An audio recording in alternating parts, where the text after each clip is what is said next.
प्रधानमंत्री जी, इस वक्त जितने भी लोग इस इंटरव्यू को आज तक और इंडिया टुडे पे देख रहे हो, मेरे साथी भी ये मानेंगे कि बहुत सॉलिड इंटरव्यू था। मतलब जितने भी मुश्किल सवाल हो सकते थे आपसे पूछे गए, आपने किसी भी। ये ही मेरा आप लोगों से शिकायत है। ये मुश्किल शब्द आपका नहीं है। एक इकोसिस्टम ने आप लोगों को डरा करके रखा हुआ है और आप लोग बुज़दिल की तरह डरे हुए हो। उनके एजेंडा सेट के लिए सवाल लेके घूम रहे हो। आपको बुरा लगेगा, मैं सच कहता हूं, आप सब लोग दबाव में जी रहे हो। और मैं मानता हूं, मैं भी जाता आता हूं तो कभी पत्रकारों से कम उनके हाल तबीयत वगैरह तो पूछता हूं। मैं सीरियस नेचर के सवाल जवाब नहीं करता हूं, तो पूछता हूं। मुझे ऐसा लगता है उनके दिलों में कुछ और पड़ा हुआ है, उनके अनुभव कुछ और है। लेकिन एक इकोसिस्टम ने ऐसे सवाल बना करके खड़े कर दिए कि आप तब तक पत्रकार नहीं है, आप तब तक न्यूट्रल नहीं है जब तक ये पूछे नहीं। इस मुसीबत से मुझे आपको भी निकालना है, वो काम भी मैं ही करूंगा। सर, जब आप गुजरात के मुख्यमंत्री थे, आप कई मर्तबा आपका इंटरव्यू करने का मौका हम लोगों को दिया करते थे। अब जब आप प्राइम मिनिस्टर बने हैं तो आप प्रेस कॉन्फ्रेंस नहीं करते और इंटरव्यू करने का मौका भी कम ही कम मिलता है। तो लोग ये पूछते हैं कि जी मोदी जी हर तरह के सवाल का जवाब दे सकते हैं, तो आखिरकार प्रेस कॉन्फ्रेंस या इंटरव्यू क्यों नहीं करते? पहली बात ये है कि अगर पिछले इस चुनाव में मैक्सिमम मुझे आज देखेंगे तो आज तक में देखेंगे। मैक्सिमम जवाब मैंने दिए था आज तक। तीसरा इंटरव्यू है अभी, है 3 दिन में तीसरा। तो मैंने तो कभी मना नहीं किया। दूसरा ये है कि ज्यादातर हमारे यहाँ मीडिया का उपयोग ये हुआ है, ज्यादातर एक कल्चर बन गया है कि कुछ भी मत करो यार, इनको संभाल लो और अपनी बात बता दो, देश में चल जाएगी। मुझे उस रास्ते पर नहीं जाना है, मुझे मेहनत करनी है, मुझे गरीब के घर तक जाना है। मैं भी विज्ञान भवन में फीते काट के फोटो निकलवा सकता हूँ जी, मैं वो नहीं करता हूँ। मैं एक छोटी योजना के लिए झारखंड के एक छोटे से डिस्ट्रिक्ट में जाकर काम करता हूँ। मैं एक नए वर्क कल्चर को लाया हूँ। उस कल्चर को सही लगे तो मीडिया सही प्रस्तुत करे, न लगे तो न करे। दूसरी बात है, मैं जवाबदेह हूँ पार्लियामेंट को, बस सब सवाल का जवाब देने के लिए तैयार हूँ।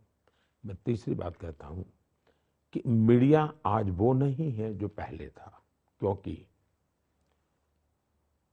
पहले मैं आज तक से बात करता था, लेकिन अब दर्शक को मालूम है मैं राहुल से बात कर रहा हूँ। कौन राहुल?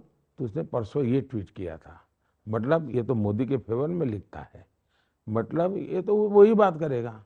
तो आज media as such separate entity रही नहीं है। आप भी अनेक लोगों की तरह अपने व्यू लोग जान चुके हैं, तो वो स्थिति आपकी बनी नहीं है। पहले मीडिया फेसलेस था, उसका कोई चेहरा नहीं था। मीडिया में कौन लिखता है, लिखने वाले के विचार क्या है, कोई लेना देना, लोग मानते थे यार एक एनालिसिस है। आज वो स्थिति नहीं है। तीसरी बात है, पहले कम्युनिकेशन का एक ही सोर्स था, मीडिया के बिना का आप जा ही नहीं सकते थे। आज आखिरकार तो आपको जनता को बात करनी है, तो कम्युनिकेशन के टू वे हैं आज से। जनता भी बिना मीडिया अपनी आवाज बता सकती है, व्यक्ति भी जिसको जवाब देना है बिना मीडिया अपनी बात बता सकता है। तीसरा, मैं जब गुजरात में था तो मेरी पब्लिक मीटिंग जो होती थी, तो पब्लिक मीटिंग में मैं पूछता था, ऐसे करके देखता था, अरे, फिर मैं पूछता, क्यों भाई ऐसा कार्यक्रम बनाया है, कोई काले झंडे वाला नहीं दिखता है? अरे भाई 2-3 काले झंडे वाले रखो तो कल अखबार में छपेगा कि मोदी जी यहाँ आए थे, 10 लोगों ने काला झंडा दिखाया, तो कम से कम पता तो चलेगा कि मोदी जी आए थे। काले झंडे बिना मेरा सभा का कौन पूछेगा? साहब मैं 10 साल ऐसे भाषण किए थे गुजरात में, डेली मेरा कार्यक्रम था। एक दिन मेरे एक गांव के लोग मिलने आए, मेरा मुझे अभिनंदन करने आए, तो बोले हमारे गांव में अब 24 घंटे बिजली हो गई है, तो इसलिए हम आपको अभिनंदन। मेरे यहाँ मंगल को किसी को भी एंट्री थी, मेरे यहाँ गुजरात में मेरी सिस्टम थी, तो मैंने कहा 24 घंटे बिजली? मैंने कहा झूठ है, नहीं हो सकता। नहीं बोले साहब हो गई। मैंने कहा तुम झूठ बोल रहे हो, 24 घंटे बिजली हो ही नहीं सकती है। बोले साहब, मैंने कहा मैंने तो किसी अखबार में पढ़ा नहीं कि तुम्हारे यहाँ 24 घंटे हो गए, न रेडियो पे आया, न टीवी पे आया, न अखबार में आया, तुम झूठ। नहीं बोले साहब, रेडियो वाले अखबार वाले नहीं बताएंगे 24 घंटे हो गई है। हो गई है, तो कहा चलो हम मिठाई खाते हैं। तो साहब मैं ऐसे ही जिया हूँ। आपके कटाक्ष और आपके वन लाइनर्स याद रहेंगे।